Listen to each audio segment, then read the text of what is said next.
YouTubers, it's Michael here with The Chosen and Beyond. So today we're going to do a review of Season 1, Episode 2, Shabbat of The Chosen. So I'm really excited to go through some of the scenes with you today.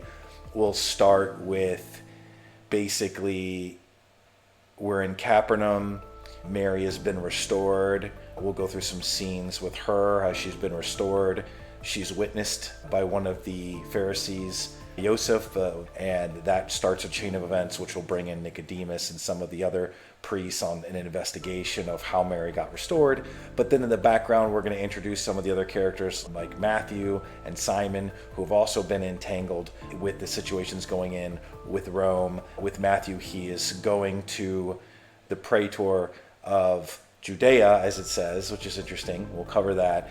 And he's basically explaining, he wants to know if he gave him a free ride on his taxes, right? Because he finds this really unusual. And then with Simon, on the other end, he is celebrating that he's gotten escaped from the taxes with a deal that he's made, but he hasn't really followed through with that. He's got to make some decisions that are going to impact his life and his family, and so we're going to go through those along with the scenes of the Shabbat, which is the episode where this takes place. And we see, as we progress through the whole episode, we see Shabbat occurring at Mary's home, at Simon's home, and at Nicodemus's home. We get a montage shot of all those three. We get a really interesting look at those three and why that impacts them in different ways. Okay, so today on The Chosen and Beyond, I'm going to focus on episode 2, Shabbat. Really love this episode. It brings in a lot of characters and a lot of stories, back-end stories. So you can see we're starting with city of Capernaum. So Capernaum is in a interesting area. It's not technically in Judea. It's north of that, the Sea of Galilee, and Capernaum being north and Judea being slightly to the south. So I just thought that was interesting that they give you a starting point here. As you can see, they're pouring some wine here as Mary is now restored and helping braiding hair. She's restored back to her normal life. Her friends have accepted her. She is now helping and working in the hairdressers, which I thought was really great to see Mary now out of the darkness she was in.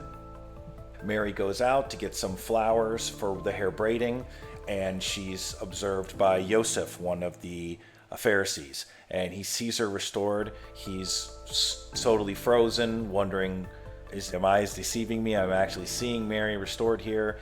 And so you'll see as we move forward, this is alerted later in the scene to Nicodemus and to the town leadership. In this episode, Shabbat, the backstories of Matthew and the centurion, also with Simon and Andrew a little bit more. So focusing here first on Matthew and the centurion, you can see here, Matthew has been told by Simon that I have a deal with Quintus, the praetor of Judea, which he calls himself, which I thought was really interesting. And he says, you know what, did Simon say he didn't have to pay taxes? And before he can get a word out, he's saying, what are you doing here? Why have you bothered me? Why should I just kill you now? And you speak first. So he says to Matthew here, go ahead and speak. Matthew says, hey, did you authorize the forgiveness of the debt to Simon and his brother? He says yes. He tells him, I think you made a bad deal. And instead of the captain of the centurions there is getting ready to have Matthew arrested or possibly killed. And Quintus says here, stand by. I want to hear this out. If he's got the bravery to address me this way, I want to see if he's got anything of value. And of course he does. So as we move forward, he tells him he made a bad deal. He asks him to go and investigate Simon, find out more. We've got Simon here in this scene. He's very happy. He's enjoying his financial freedom, free from the debt tax that he owed to be collected by Matthew, that he owed to the Romans. And he's celebrating with these merchants who he's planning on following out into the ocean to sell them out, to report on them to the Romans, since they are fishing on the holy day in return for this spying on them and revealing their identities. Simon is going to get free from the taxes. The merchants are unaware, and Andrew, Simon's brother, confronts him and says, hey, we really shouldn't be doing this. We can't betray our fellow Hebrews. And Simon's basically makes excuses saying, hey, you know what? I've got no choice. It's them or us. I've got to take care of my wife and family.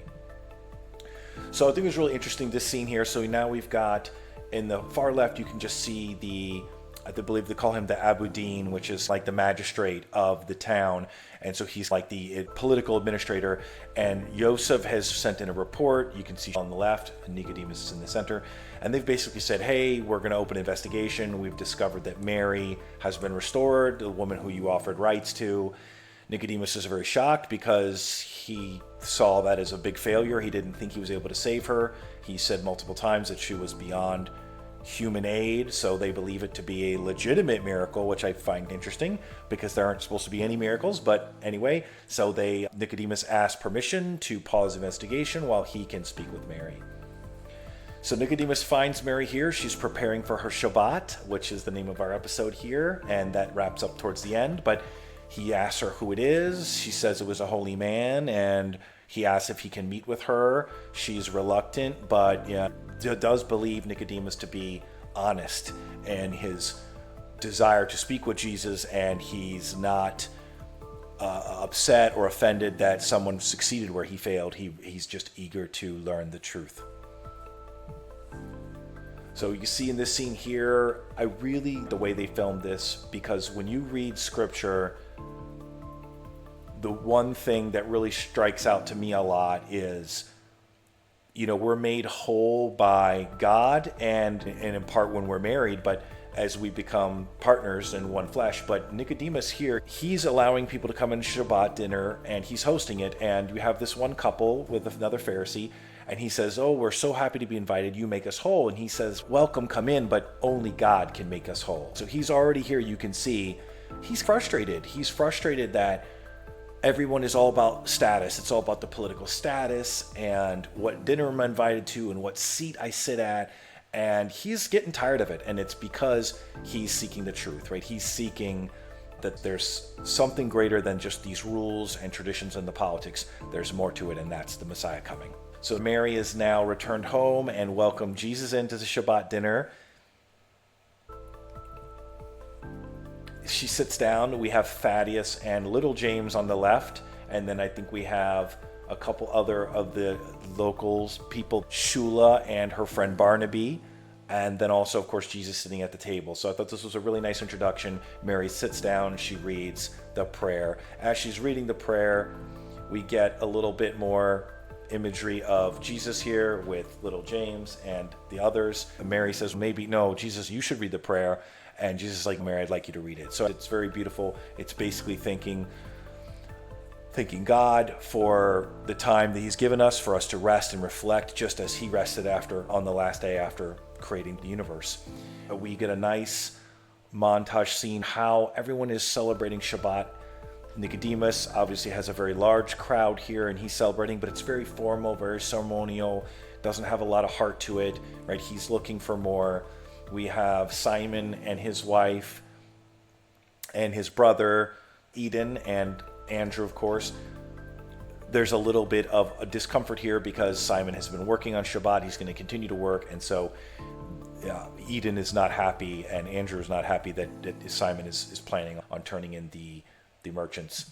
And then finally we wrap up here at the end of the episode with Mary finalizing the prayer, thanking the Lord, and just being happy with the time together, while we move into the cliffhanger at the end of this where Simon is walking off and he's going to fish on the Shabbat. Prequel to episode 4, while episode 3 will switch to Jesus being in the wilderness, and I will cover that in my next video. So if you have any comments or questions, please leave them in the chat.